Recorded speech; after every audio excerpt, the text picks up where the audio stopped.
No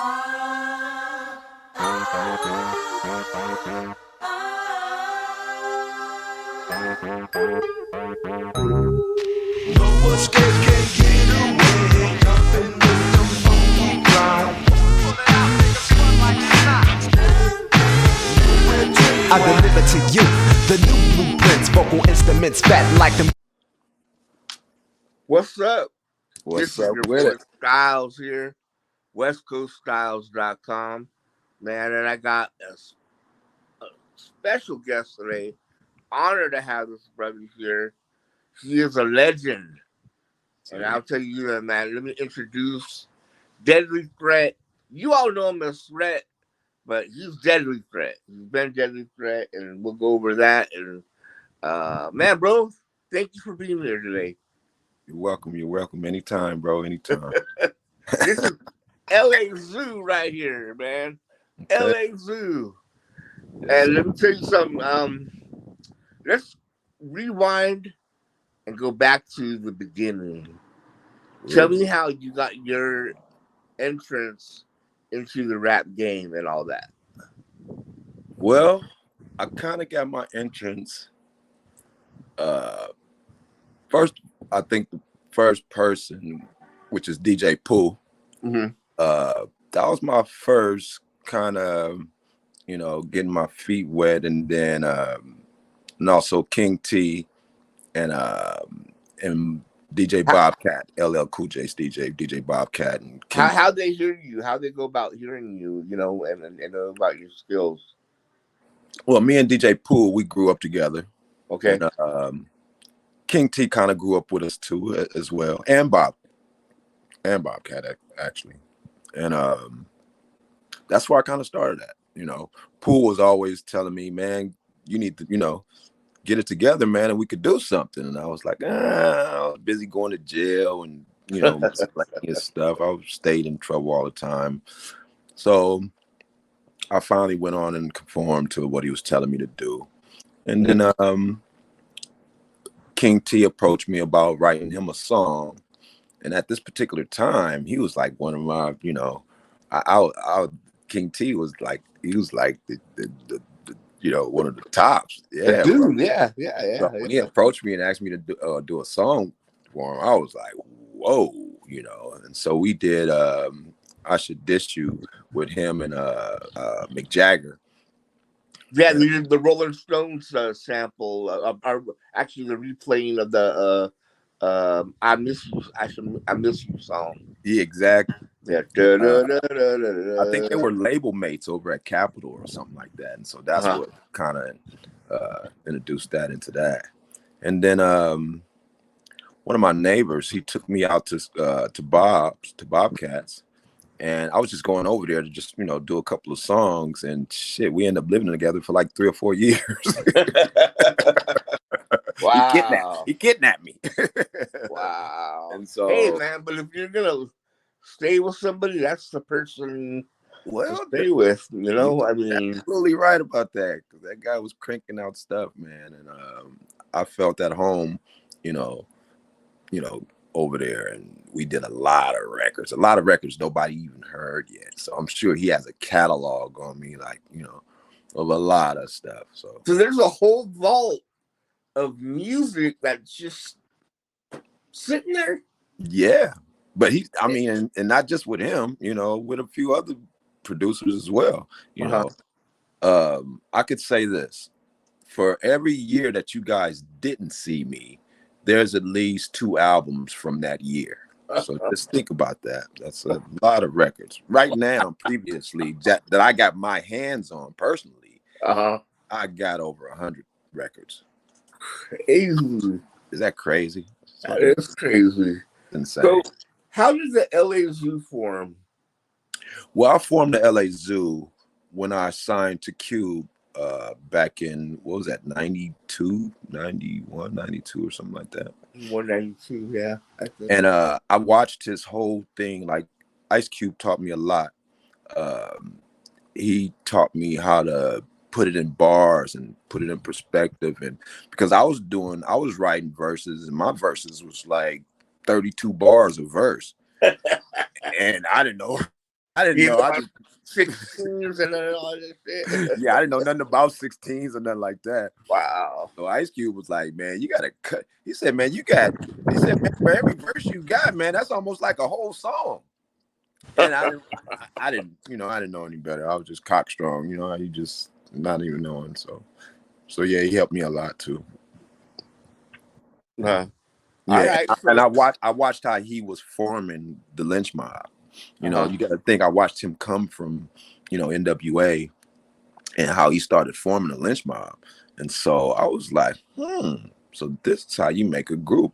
Up to then, I had no desire to even make a group until I seen how he formed the lynch mob and how he made, start making that happen. And that's when I said, you know what?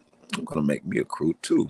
I'm going to name them something. And the zoo just fit because at the time, everything was wild. It was, all these guys were animals. And so, that's what made me come up with the name. And the so infamous LA Zoo, Griffith Park. Yeah. yeah.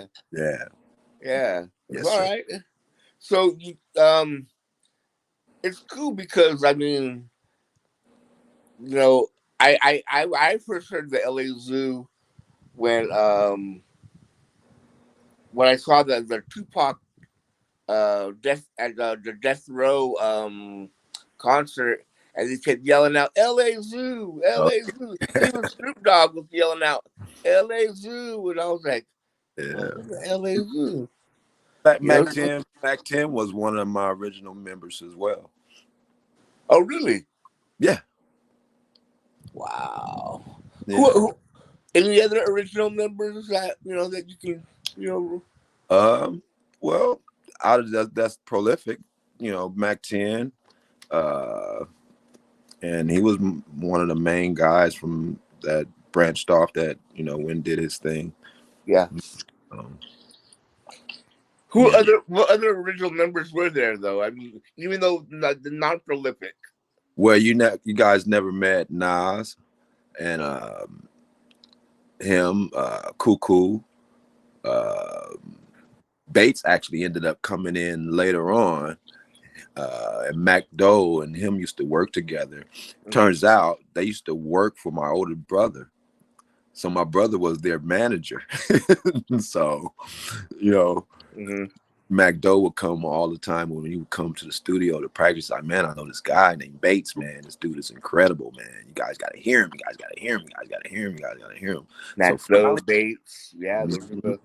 So when he brought Bates over, me and Third, we went to school together. We went to elementary school together. And Was Pua a member? yes, Pooh was definitely a member. He was my DJ. So, he was one of my, that was DJ. So yeah. Wow. All right, so Bates, Mac Doe, those are the guys I know. Fizz Goldman, Third, Fizz Gold, Fizz Gold, T. Lee, correct. Hercules, Kirk, Cliff Drastic, rest in peace. Drastic. Yeah, it was kind of deep. Yeah. Yeah, it was There pretty were a deep. lot of boys I remember, I remember Pooh was afraid that it was going to get out of control. He was like, man, there's too many personalities. I was like, yeah, well, that's why we call it the zoo. It's going to work.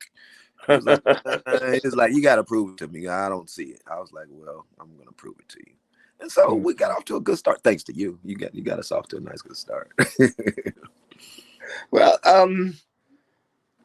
okay, let's rewind a little bit. Okay, you were signed to Ice Cube. Mm-hmm. Let's talk about the Sick in the Head album, man. Okay. Classic. A lot of people I've seen a lot of people online talk about that album and they're telling me that's one of the most underrated albums that's out there. It doesn't get the respect that it deserves. Uh, nationally, globally, and all that. You know what I mean? Yeah. How do I feel about that? Well, yeah. I mean, let's talk Well, about that album, like your concept. I knew the underlying current of it, and basically what was going on was I had an East Coast style, but I was speaking in a West Coast language, I guess you could say. Mm-hmm. So, MC Shan was one of my main heroes from out there. I was really an MC Shan fan like that, and MC Rail, and I was outside the box a little bit when it came to styles, if you will. And so my record company, they really didn't know how to promote it. They was like, well, damn, he's talking shit, but he's talking shit like differently in a different type of, they didn't know how to really market it really. So it was a little challenging for, the company and, the Which company radio. are you referring to? Are you referring to Ice Cube's company or the actual? No, I was signed to. I did Sick in the Head. I was on Polygram. I was at the time Okay. on Mercury Polygram Records over there with Black Sheep uh, and them. I think that was one of my label mates and Buju Banton and you know Vanessa Williams. All of us, we were over there at Mercury at Polygram. Uh-huh. Okay. So all right, so let's talk about the album and like your concept of it. Well, like I said, I was a trouble kid, so I was just giving you a window of all the stuff that I was experiencing. Uh-huh.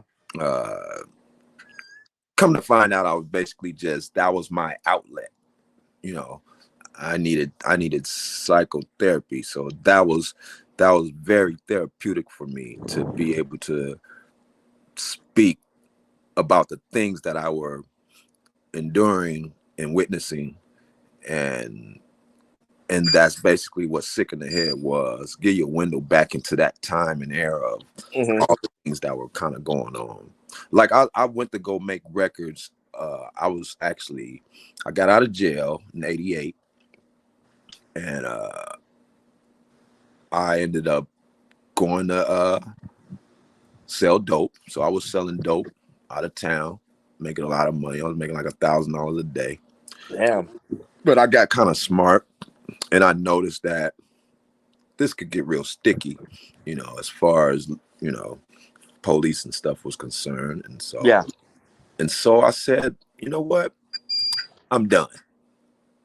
And nobody could understand it. I was like, you mean, what do you mean you're done? I'm like, yeah, I'm done. I don't want to do it no more. They're like, you're crazy. I was like, well, maybe, but I'm done. I'm not coming back. I jumped on the plane. I left. I never went back. And so that's when I ended up hooking up with Bobcat and all of that. And so that's kind of like how that started. So I was still like, kind of wild a little bit. Staying with Bob kind of tamed me down a little bit, you know, inducting me back into society, if you will. Mm-hmm. So all my friends, they all went to jail. They all did 25 years apiece. So missed the boat. So Wow. turned out I was kind of right. Who would have figured? Do you have a favorite song off the album? Uh, what would be my favorite song off of Sick in the Head? Yeah. I don't know. That's hard. That's a hard one right there. Okay. All right. Like I like all of the songs, really. Is there one that really just stands out to you? That Let the Dogs Loose was probably like one of my favorite songs. Okay. I think that was like kind of like one of my favorite songs. Let the Dogs Loose. Quick story. The police took my car on the freeway, right? So me and my girlfriend at the time, we had to actually walk off the freeway and walking home. So on the way walking home, you remember how guys had them Nissan Sentras and stuff, the trucks. The truck, the Nissan trucks. Yeah. So a guy rode by us while we're walking home. I'm talking about it's like 10, 15 miles. He rode by us playing Let the Dogs Loose. No way. So me and my girlfriend at the time, we kind of looked at each other like, this is some bullshit. She was like, why didn't you stop him? I was like, he's not gonna believe me. We're walking. Oh, that was Man, crazy. it's wild. Okay. Now the group also, the crew also got another good look on the Friday soundtrack. Yes, that was a good look. Ice Cube and Pooh actually hooked that up for me, and that was because we were dropping around at the same time, so both of those was dropping at the same time, which gave me a little bit of more leverage, if you will. Yeah, Yeah. And so, yeah, Fridays definitely did a nice booster for me and my name and the crew and everything. yeah. Yeah, big shout. Yeah, ooh, it's the LA Dude, Zoo. Yeah, can't funk with the flow. Let niggas know that it's yeah. cool. Yeah, That was the Boogeyman who produced that song. I actually, Rashad Cole on Rashad his Coles. Instagram, Yeah, he showed how he kind of made that whole hook, and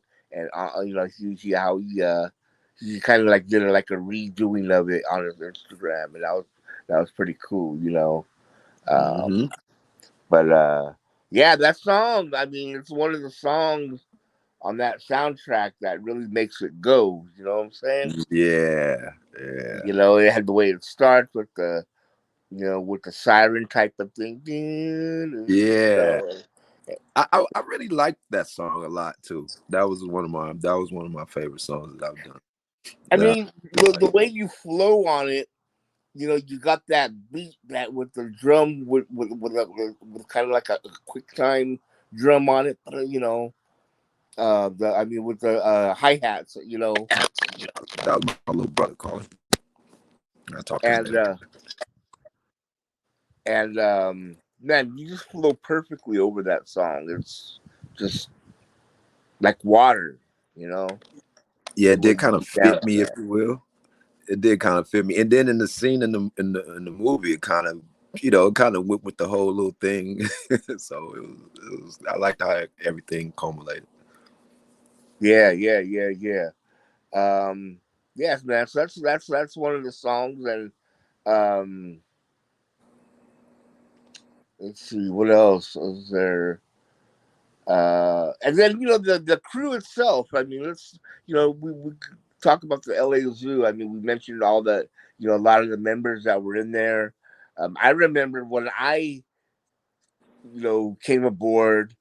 It was like already 2004 at this point, Hmm and I think I met you guys through a DJ.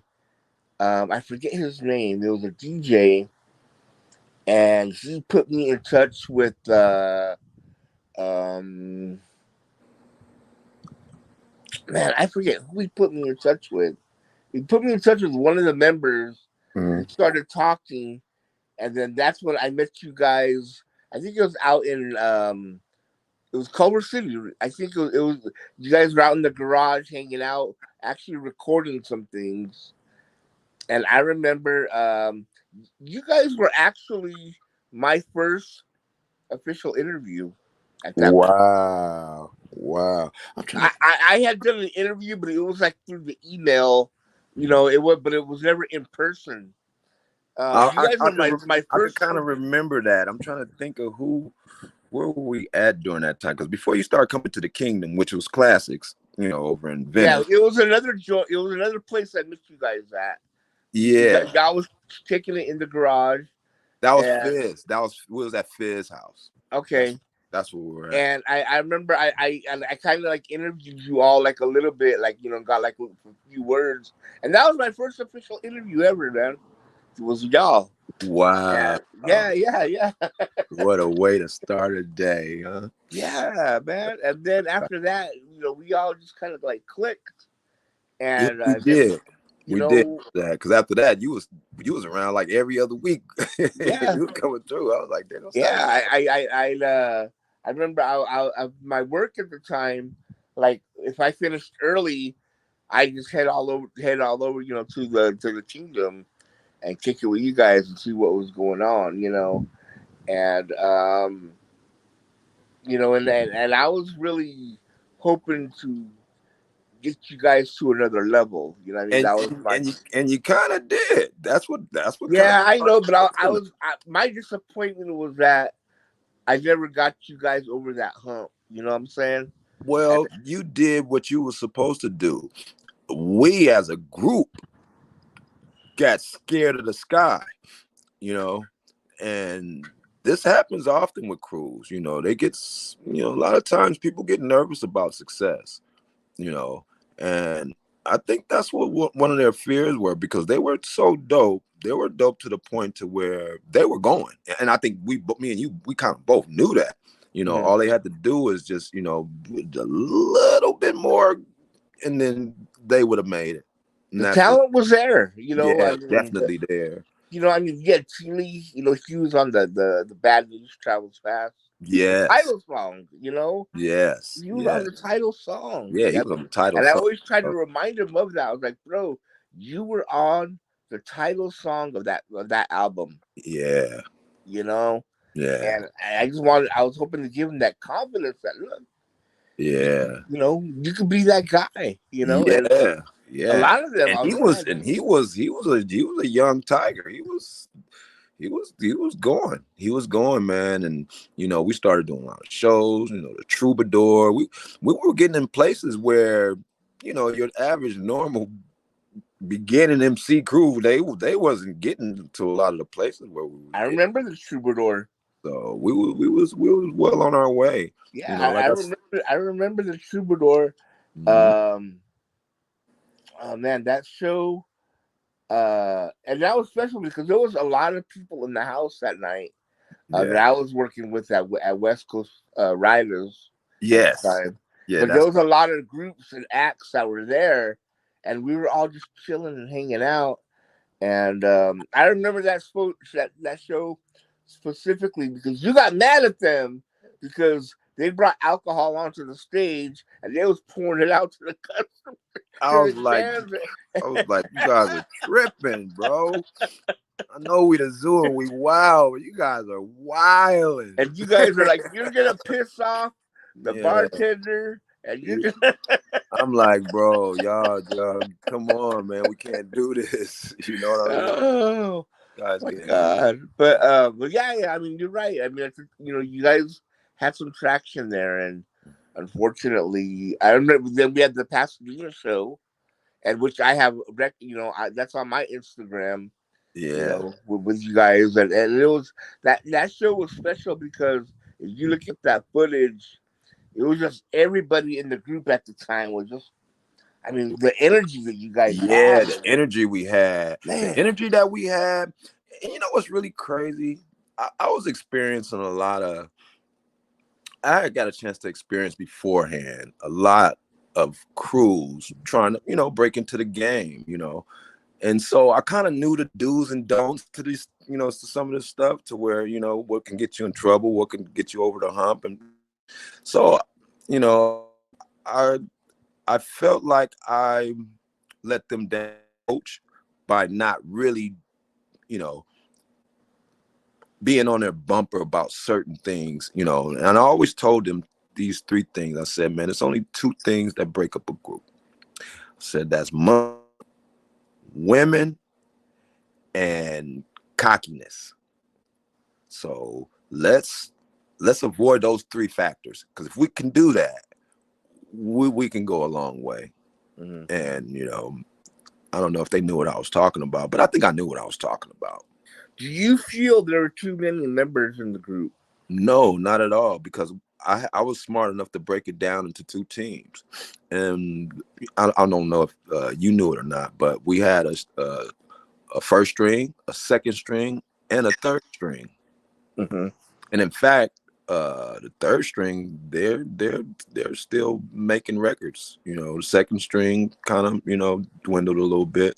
First string, of course, as kind of broke up or whatever. But Mm-hmm. everybody else was, we broke it into three fractions. That way, we can be at more places than one.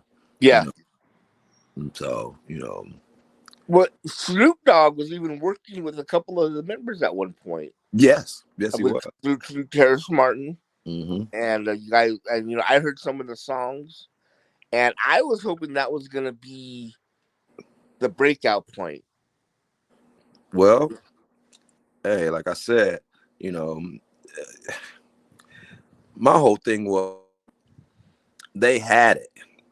Like they had it in their hands. You know how you going for a touchdown and you catch and the ball is right in your hands and you drop it and they just dropped the ball. Doesn't mean they weren't good players.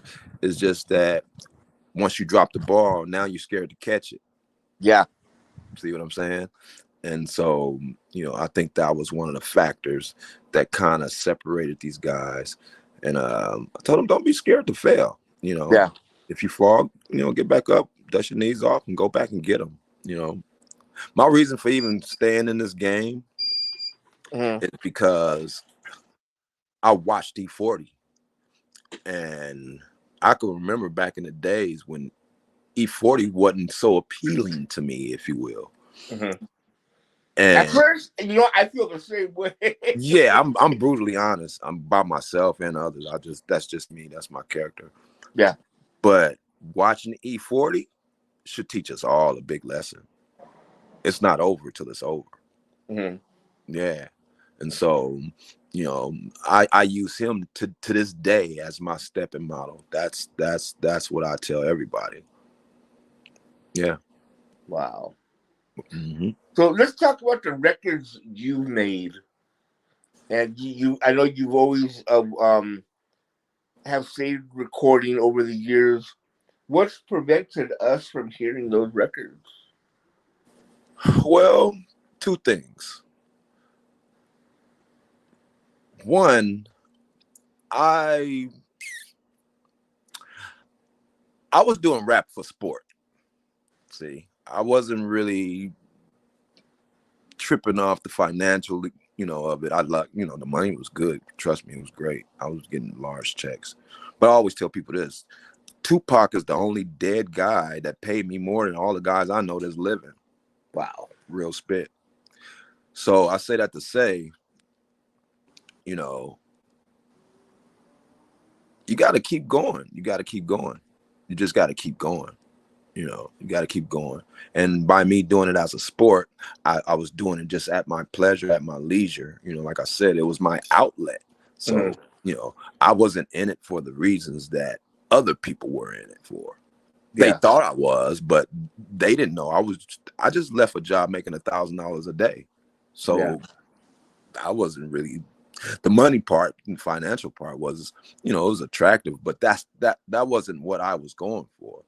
And so I just wanted to be dope. I just wanted to be dope, Mm-hmm. And so I think I let that recognition kind of, I didn't have to get in the game. I just want to do this. I just like doing it. Like I was going to do it anyway, whether I was, getting the highlights or not. I was still going to do it anyway. Okay. So, Well, how can we hear this stuff? Are we gonna ever? well, you got to hear, yeah. We're dropping the video of Friday the 14th. That we're going to drop the video on Halloween. So that video will be dropping for Halloween. And that's off the Peachy Folder mixtape by Uzi. And that's Eldon Kelman that used to play for the Lakers. That's his brother. He's the producer of that mixtape. And then I'm gonna drop the album probably before Christmas. So I'm thinking about, and Corrupt keeps telling me don't do this, but I think I'm gonna do it anyway. I'm gonna ignore his wishes. I'm gonna drop an album every month for next year. Every month. That's your goal, or is that okay? That's easy to do. I can do that right now. Uh-huh. And let the chips fall where they may. Like I said, once again, I do it for sport. Yeah, I know. They're concentrating I on remember something back else. at West Coast Riders, I get songs here and there. Like I remember, I get like you gave me like the Space Ghost. Snippet. Space Ghost. Yeah, I remember I the Space Ghost snippet, man. I Ooh, never got the full song, but the Space Ghost was nice. I heard that. You yeah, I haven't, like you that still, one. you haven't heard the Animal Channel either. You guys got to go get the Animal Channel. That's produced by Sir Jinx. Okay, the Yeah, animal. yeah. So if you go on my Instagram at Deadly Thread on my Instagram, you'll see. I got the cover. Yeah. You said So it's me. But is it out? Yes, it's out. Okay. We didn't super duper promote it. Well, I'm gonna do that now. Damn it! Yeah. God damn it! Well, go Now that ahead, I get it know in. about it, Feel I'm free. jumping on that motherfucker. You know. Feel free, because like I said, right now I got 100 songs. So and I'm like I said, I'm running on that E40 model. If you didn't like me then, you're gonna like me now. So it is what it is. And still to this day, I'm for sport. I like the sport of it. I know, but man, Just like breakdancing is now going to be entered into the Olympics. When we was breakdancing, we were just doing it for fun, and we was battling. I was from the Wild Style crew, so you might be familiar with Solo from Grand Theft Auto. Yes. Well, Solo was part of my group, the Wild Style crew, and so we used to battle everybody. The New York City Breakers. We used to battle the Rocksteady crew. We was battling everybody. So yeah, I remember those days. I mean, I was Radiotron, baby, Radiotron. Yeah. Getting it in. So yes, that's where we're at with it. So okay, I understand that. You know, I mean, and I respect a lot of people don't understand it, but life is short, and so I do what I want to do. But my thing is, I feel, man, this is something that everybody should know about. That's where I come from. You know, I mean, it's like, I know we do it for fun, and we do it for the sport. Because trust me, I've done that with my journalism throughout the years. And I heard LL Cool J say, "Hey, this is not a sport." I was like, "Todd, that's just for you," and I get it, but that's you. Everybody can't be. Everybody don't conform to what everybody else is conformed. Sure. So, and there are also life circumstances that come into yes, that's as well. That's true as well. That's true as well. I think what happened with me is, like I said, I seen so much of the cutthroatness, and you kind of turned off to the business. Well, I got turned off to the business side, and then not only that, I kind of didn't want to be a star. I like walking through the mall with no one knowing me. Unfortunately, that didn't happen. I can't go anywhere because they point, "Hey, ain't you a threat?" Yeah. So I kind of stuck my foot in my own damn mouth, if you will. Hey, but you are a threat, though, and I think that that's you're a legend, and that's something that you just can't hide from. Yeah, you can't hide from. I want you to embrace it, man. Nowhere to hide. Embrace that shit, brother. You know what I'm saying? Because you deserve your props. That's where the song. That's where the song "Nowhere to Hide" came from. You deserve your flowers. Yeah, exactly. Yeah, in that "Nowhere to Hide." Is that crazy? That's my song. You know what I'm saying? Oh, yeah. And I remember when I first heard that, I wasn't even in the game as a journalist, man. I was just a fan. And how did I come about that song? I came about that song because I was at work one day, and some cat that I worked with handed me this the CD. What happened is he had sold a pit bull to DJ Pooh. Oh yeah, okay. Pooh in turn gave him that song, that single CD, "Nowhere to Hide." And this guy knew that I was a rap fan, so he was like, "Hey, I got this CD. I sold this pit bull to this guy, and he gave me the song." And I was like, "Oh shit, this is DJ Pooh." Yeah. I was like, all right. Then I put it on, and then, oh man, that from that moment on, that became my song. That's crazy. I can remember when I was doing my vocals in the vocal booth, and when I started doing the singing part for the chorus, my whole crew was like, "What are you doing?" They called me out of the booth, like, come in. What is this? What are you doing?" I was like, this is what I'm hearing in my head. So this is what I'm doing. Mm-hmm.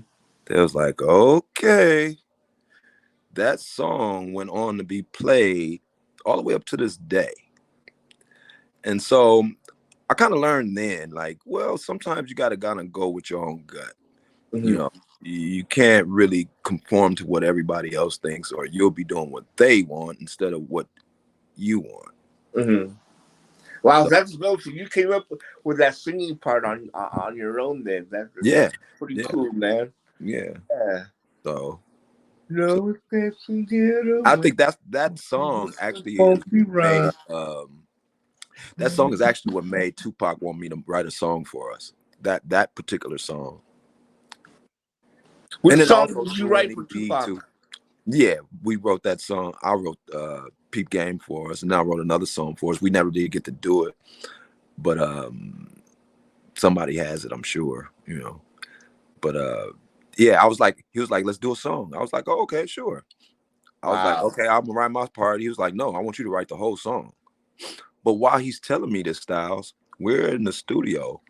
This dude wrote a song, I want to say in 30 minutes.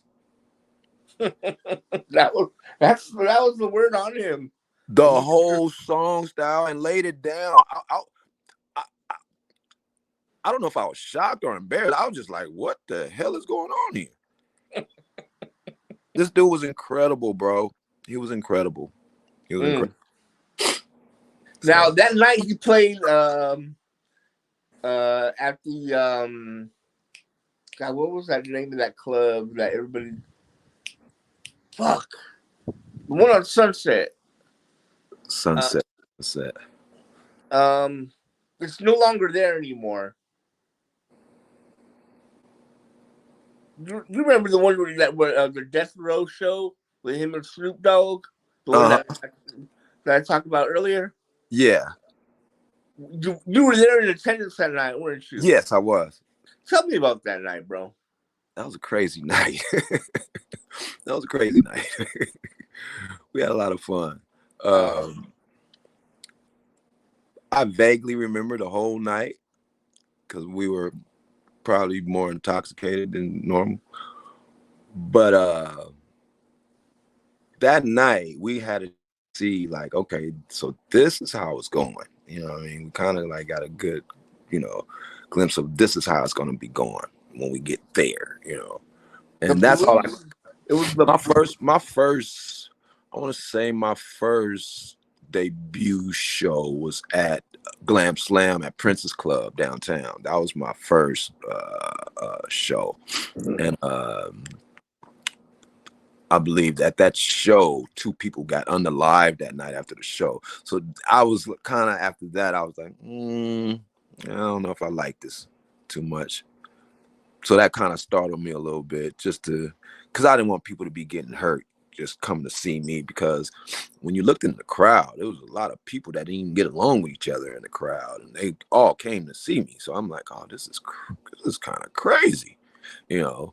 So, you know, young, inexperienced, just, you know, things like that. You know, you come across it, then you know it happens, but you gotta get up and move on. Me and Yo-Yo had a hot song. I remember I did that with I don't know if you ever got a chance to hear the Black Pearl album, but me and Yo-Yo had a real hot. As a matter of fact, I'm gonna see if I can find it today, and I'm gonna put it on my Instagram. It's called Hoes. It's a nice song. I heard it a few weeks ago. I was like, damn, I forgot all about that song. So I'm gonna put it on my Instagram and let people check it out because I don't think a lot of people got a chance to hear it. okay. House of Blues. That's what I was. Yeah, That House of Blues. House Yeah, of Blues. yeah, That yeah, was infamous. You could today you could go and watch that show. You know, yeah, yeah, yeah, yeah. That's but that crazy. was dope, man. You got to know Pac like that. Um, you know, and work with him. I was Uh, actually supposed to start working with the Bone Thugs and Harmony, so Easy was gonna fly me out there to Cleveland to start working with these guys before he passed really? away. Yeah, he wanted me to do some writing with them and stuff, and so everything was getting set up for me to do that, and then he passed away on us. So that Mm. was like, you know. stomp that in the ground a little bit. Yeah. I can't wait to meet them so I can tell them that. So I don't think they even know. But I'm sure they know about it because I'm sure he told them. You know, Wow. yeah, That's amazing, man. I mean, you kind of know, crazy. and this is stuff that I want people to know. You know what I What? mean? You know, and that's one of my things in doing this interview and just I want you to get your flowers. You know what I'm saying? Because I feel you deserve it. And there's things that like this that people don't know about. You know what I mean? With the thing Yeah, with talk and I agree. I bump. agree, and that's why I agreed to do the interview. You know, Yeah, and no questions are off the table. Anything you want to ask me. yeah. No, I get it. Um, my thing is I'm more into the music. I, Mm-hmm. I mean I don't really care about the beats and and all that other The shit. politics and all other stuff, but I like I want to hear about the stuff that you're the telling me right songs. now, like about you and Bone Thugs and you and Tupac, you Yeah, and Bobcat living. I didn't know you lived with him for all those years. yeah, that's my big bro, man. That's That how yeah, I ended up. Bobcat is my big bro I too. know. So Yeah. that's how I ended up meeting LL and K9 Posse, Eddie Murphy's little brother, and them. That's how I ended up meeting a lot of these people. And then your connection with DJ Pooh, that's another big brother. Yeah, that's my big bro too. Yeah. So, we was chilling with Houdini and all kind of motherfuckers messing with Pooh. He the one that kind of got this started. And when I seen him doing the stuff that he was doing, it was very inspiring, because I knew, you know, he came from nothing. And Yeah. he wasn't DJing just for the money. That was his passion. That's what he was gonna do, whether he was getting paid for it probably or not. That's what he was gonna do. So Yeah. I think once you start getting a taste of the money, it's like a vampire. You taste that blood, you're gonna want more of it. And I think that's what happened, a lot of people and all of us. Mm. All right. Well, we look forward to the music that's coming out. Feel free to send me with all this stuff. You know what I Oh, mean? you are make Man, sure bro, you do that, man. I wanted I still want Space Ghost, bro. I know. Space Ghost was a hot cut, bro. That was a hot. I Do you know I still did? want Do you that. know? Not only did I make that beat, but I did all of those sound effects.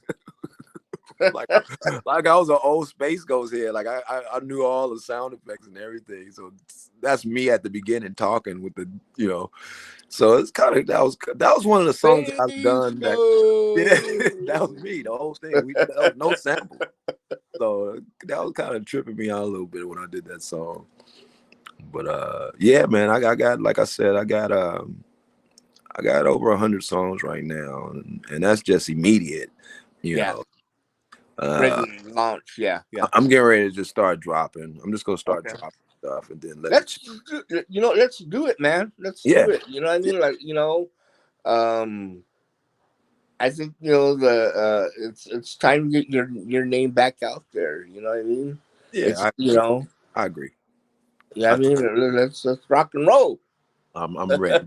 I'm ready, baby. I'm ready. All right. Well, I'm gonna go ahead and let you go about your day. I think Okay. I've given the fans enough for now. You know what I'm Okay. saying?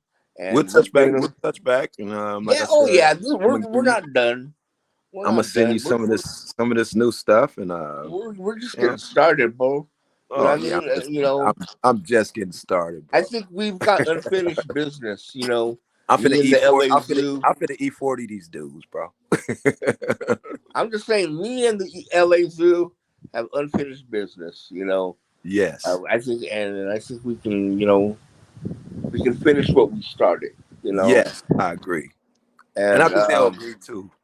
you know, so man, if I could get a quick shout out for WestCoastStyles.com, that's my site now, and we're just rocking. I'm just doing part two of what I did at West Coast Riders. I mean, you know what I'm saying? Deadly Threat, WestCoastStyles.com. Come see us, baby. It's on LA Zoo. LA Zoo ZU. Yeah. Peace. All right, brother. You have yourself a good one. I'll be in touch real soon. And man, give them your Instagram so they can check you out. Yes, you can check me out at Deadly Threat at Instagram. Go Now ahead. you add a Z onto that, right? Yes, it's a Z Okay. at the end of that threat. Deadly Threats. It'll pop up as soon as you go for it. It pops up. For sure. For sure. All right, brother. You have yourself a good one. Thank Much you love. for being my guest today. I really appreciate it. Back to you. All right, brother. All right, bro.